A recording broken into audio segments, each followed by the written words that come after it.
Boker Tov, mes chers amis. Toujours à propos des ramifications de la racine Alam, hier nous avons évoqué Alma, qui désigne une jeune fille. Nous avons vu que ce terme-là, dans le texte de la Torah, désigne Myriam, et puis avant encore Rivka.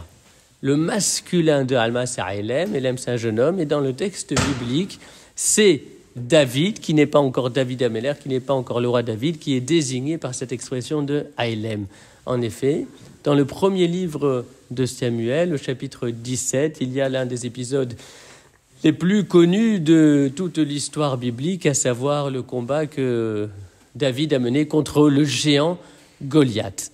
Et précisément, le verset nous dit que lorsque Shaoul, le roi Shaoul à l'époque, a vu David partir pour combattre le géant Goliath, il demanda à son général, qui s'appelait Avner, « Ben mi ze Anahar » de qui est-il le fils, ce Nahar, c'est-à-dire ce jeune homme?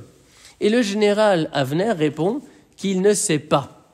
Et alors le roi lui demande, pose la question autour de toi, Ben mi ze Aélem, de qui est-il le fils? Cette fois, il est dit ce jeune homme, mais avec le terme Aélem.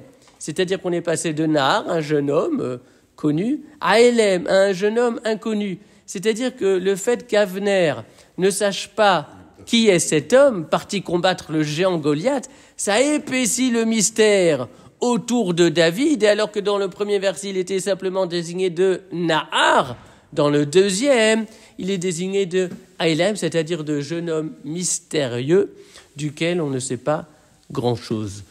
Et ceci peut faire réfléchir parce que souvent, on peut être confronté à cette situation où de Nahar, on passe à Aélem.